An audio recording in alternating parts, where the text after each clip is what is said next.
Hi, I'm Ashley Schwartz, I'm Sarah Fasolka. and this is the Superfreakonomics discussion for Period 8 Sociology and Psychology. Okay, so Superfreakonomics. The first thing is we're going to describe how men and women have compared over time with factors such as life expectancy, discrimination, and abuse. So the book talks about, like, specifically how a lot of women, when they're in the hospital and, like, they're giving birth and stuff like that, they don't receive the same treatment as men would in the hospital, and a lot of them end up dying because they're in the hospital. And I think also, too, women are, like, throughout time have been looked at as more of, like, more of a caregiver role and, like, having children, and so, like, women's life expectancy is lower than men because of the fact that, you know, they give birth. They just go through a lot more than men do. And for discrimination, obviously, we didn't get the right to vote until the 19th Amendment. Mm-hmm. And over time, most societies in, like, ancient history gave women no rights because they just thought men were, like, smarter. And abuse, typically domestic crime, women are more likely to be abused by men than men abused by women. I liked how in the book, when they were talking about, like, the discrimination against women and stuff, they said how, like, obviously in the past few decades it's gotten a lot better, but there's still a lot of work that has to be done with women and, like, being discriminated. So I think it was important that they said that, like, although we made it very far, we're not there yet. Okay, the second question. What factors are believed to account for the wage gap between men and women in the workforce? Again, I think it has to do with employers probably think, well, women are going to be out more, like usually taking maternity leave, and I think that's a big factor why men and women aren't paid the same, because employers don't want to have to pay as much for someone who's out for 3 months than someone who typically is going to be working those 3 months. Mm-hmm. And the book also talks about, too, how, like, women typically don't go into jobs that pay the most. Like, they'll go more to, like, healthcare jobs and stuff like that, and then the men go for jobs more like law and, like, the higher paying jobs. So it's, like, it kind of questioned whether the wage gap really existed or not, because do women just take the jobs that are less paying, or is there actual, like, a real, like, women don't make as much as men? So the next question, how does the wage premium earned by street prostitutes in Chicago today compare to the wage premium earned 100 years ago?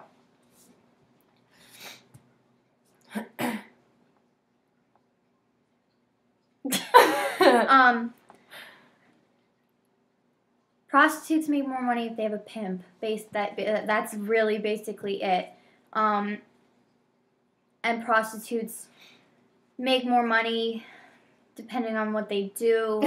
I think the main idea of, like, having the prostitutes in this chapter was that they were saying how, like, the way that, like, a prostitute, like, goes about doing their job is, like, the same way as anyone does their job. Like, it's the same, like, even though it's illegal and, like they still get paid on, like, different things, and, like, it's the same exact thing as any other job or, like, work for, like, force out there. Very so true. They were comparing, like, what a prostitute does to, like, the wage premiums earned 100 years ago, because it's, like, the same thing, really. And also, too, like, this chapter really talked about, like, why women typically go into prostitution, because if you look at how much money they're making, a lot of them have the attitude, like, why should I go get a career in an actual job when I could be a prostitute and make, like, $500 a night? So I think it really just showed a comparison there. Yeah, that was interesting. Question 4. What were the personal/economic costs of the polio epidemic? Personal costs is a lot of people died. Yeah. And the economic costs, a lot of people also died, and that hurt the economy because there weren't enough workers. And also it kind of helped the economy too, because, well, it helped people because with less competition for jobs, more people were employed. All right, next question. Why did Levitt and Dubner think suicide bombers should have life insurance?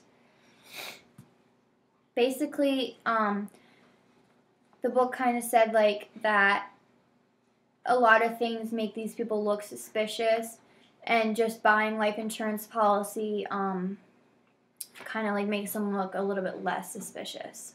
So I think there was one quote about the terrorists, or it was on page 87. I wrote it down. It said, it was talking about like terrorists and like how they die, and they said, "You are collateral damage. The people who killed you neither knew nor cared a whit about your life, your accomplishment, your loved ones." So they were talking about, and they were comparing, I'm pretty sure at this point in time they were comparing the terrorists dying to someone dying from like smoking. Yeah. And they were saying how when someone dies from smoking, it's basically like their fault. Like they knew that they were going to die and stuff like that. But with like terrorists and stuff like that, like they kill people that like don't even know them. It's like they are collateral damage. And also, page 62 just had the quote, "Some families produce baseball players while other families produce terrorists." I just thought that was like a little bit of literary value and like some parallel structure in there. Yeah. So. Okay. The next thing we're going to do is... the creative connector. We could talk a little bit about that. Which is just where you compare the book to things about life. So the idea of impure altruism, I think that's obviously like that, you could connect that with basically anything. They talked about how people like, basically like, does altruism even exist? Because do people like donate their time to help the less fortunate? Do they do it because they want to actually help the less fortunate, or do they do it just to make themselves feel better? Like, do people go visit people in nursing homes and stuff like that because they actually care about them, or do they do it so they can get that feeling within themselves that they're doing something and make themselves feel kind of like they mean something? Like, they don't do it for the other people, they do it for them. I think it's so sad because I really think this is so true. Like, people just care more about getting that, "Oh, wow, I did something good today," than actually just doing it to make someone else feel better, right? Like, even for when we had to do the positivism, like, I know myself when I went out to Blue Chip, I really was like, wow, I did something good today, when I should have been like, look who I helped. Yeah, look who I helped. Look at all the dogs and cats I helped, and I like helped out the owners by like doing some work for them. And I just think it's so true in this world that we live in today that people are more worried about making themselves look good by their peers, or even like trying to make themselves feel good about themselves. So, I think that's really true. And then there was also in the book, there was the psychological component of maintaining someone's hygiene and, like, in turn, excelling in their job force. And I think that's directly related to hygiene in children at school. And I think you see a lot of kids in school who maybe, like, they're the kids who maybe they wear the same thing, like, all week. And they don't look like they keep their hygiene up as well. They're not going to do as well in school. Because they're going to get made fun of. Yeah, they're in, like, the slower classes and stuff like that. And I've always wondered, like, why that was. Because it doesn't seem like that should have an effect, but it does. And I think that, too, is, like, maybe those kids also feel like, well, I don't have any friends, I get made fun of, so, like, why should I care about school? Why should I even show up? Yeah. Like, when you don't have a good family background, or, like, you don't care about the way that you look, you're not going to care about how you excel in school or your job or anything like that. Yeah. So. I agree with that. All right. Okay, so the final thing we're going to talk about is, like, the summary of the book, and, like, this should be about the overall ideas and your reactions to it. So chapter 1 starts out by describing some ways women have been discriminated over time, and they show things have gotten better for some women in some countries, but still suffer discrimination in, like, impoverished countries. It has been shown, especially in the labor market, and discrimination is shown despite educational opportunities and legislative initiative. And I think that's because, like we said, like, women are more looked at as, like, caregivers and people who produce children, and I think companies and people who have jobs, or people who look over jobs kind of think, well, why should I pay the woman who's going to be on maternity leave when I can pay the man more who's going to be there more? So, and then the author begins analysis by showing how prostitution has changed over time, and the concept of supply and demand, and how prostitutes but pimps get better clientele because the pimps can organize it, and they don't get people who are I guess kind of low grade. I wouldn't want to say that, but kind of. So yeah, that's chapter 1. And then the next chapter, this is the one the author talks about the certain outcomes of a person's experiences and how those outcomes can be tied to the characteristics of their parents. And it also focuses on the different characteristics of terrorists. And it was kind of interesting too because they talked about the family backgrounds of typical terrorists and stuff like that, and how that influenced a terrorist and why they did what they did. And I don't know, this was kind of interesting because the book kind of talked about how a person their parents sort of influence them in a way to become a terrorist. If their parents weren't terrorists, they still felt they were influenced by them, which was odd to me. And the book also said the preceding factors that are fundamentally neutral are employment status, marital status, and living in a close proximity to a mosque.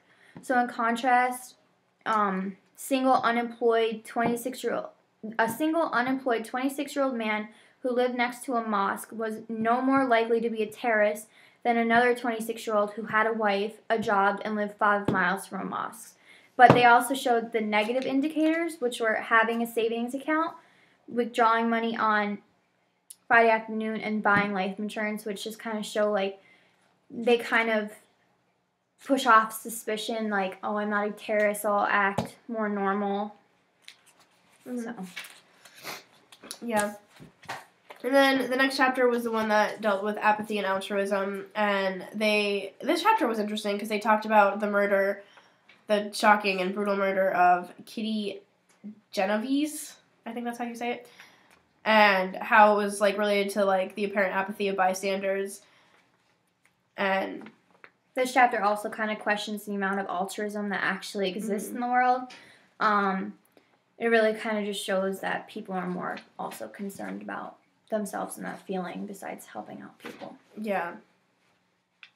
So, all right, chapter 4. Let me find it in here. All right. The basis of chapter 4 is all about problem solutions and those problems. Oh my gosh, hang on. Is all about problems, solutions to those problems, and unintended consequences that arise. One of the first problems addressed is about deaths of mothers and babies that were in the care of midwives, and deaths of mothers and babies who were in the care of doctors. And the doctor in the where was it? I think it was somewhere in Austria. The head doctor of the maternity ward couldn't figure out why at the same hospital women were dying 3 times more in the care of doctors than they were in the care of midwives. And it clicked to the doctor that most doctors in this time period, this is right at the beginning of the medical revolution, were doing autopsies on people and trying to find out why they died, and they could have come in contaminants with any kind of diseases, and it really all came down to that doctors were, this is disgusting, but they weren't washing their hands before they were going and doing internal exams on people who were ready to give birth. So it just kind of showed that the doctors weren't paying attention, and the result of that is a lot more women died and babies in their care compared to those in the care of the midwives, because the midwives aren't doctors, so they can't do autopsies. So. Yeah, I thought that the theme of that whole chapter was that the solutions to a lot of deaths and a lot of problems were they're all, like, cheap and easy, like, ways to solve a problem, but, like, you don't think about it until after the fact that it happens. So, and then the final chapter, it talks about the problems of global warming and climate change. The authors evaluate the current climate change using, like, cost effectiveness. So that was, like, a economic, like, way that they talked about it. In the chapter, who did it compare? It was Al Gore compared to... Oh, yeah. Keep going back. What do Al Gore and Mount Pinatubo have in common? And it was basically just discussing how, like, Al Gore was so against, like, he was like, oh, global warming, and how when Mount Pinatubo erupted, it, like, blew, like, so much sulfur into the air that it was, like, causing a big part of global warming, and how they were both, what did it say? Something about how they were both, let me see.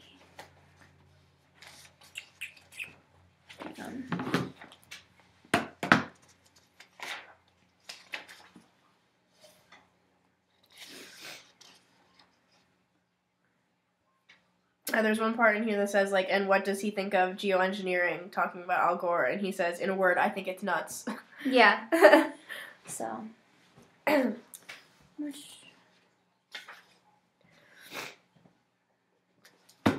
Yeah. But I guess while you find that, I'm just going to talk about, like, my reactions to the book and stuff. And I thought it was interesting, and I think that they kept it short and interesting, and that way it was kind of like an easy read, and it was I can't tell if I liked it or if I disliked it, because I think it was, it was clear that they talked about a lot of, like, taboo subjects. Oh. And, like, they use certain touchy situations, like, to prove their hypotheses. Go ahead, what were you saying? The big thing that they, like, both have in common is they both kind of suggest a way to cool the planet. Like, Al Gore was all about, like, oh, global warming, we have to reduce carbon emissions. And when the Mount Pinatubo exploded, when it released all that sulfur, it, like, kind of cooled the earth. So there was a bunch of scientists that wanted to kind of inject sulfur, but Al Gore and, like, all other environmentalists were like, no, we can't do anything worse to the environment. So, yeah, that's what it was. Do I get to do my reaction? Okay. Yeah. My reaction to the book is that I absolutely hated it. I thought it was, I'm not kidding, I thought it was, like, really dry and really boring. And, like, to me personally, I thought the examples were, like, pretty boring, except the one about Kinney Genevieve's. I thought that, like, showed that people in this world are cold and they're just, I don't know. But I definitely liked Sway a lot more than I liked this one, because, like, the examples were good in that one, and that one kind of, I thought, related more to real life than this book did.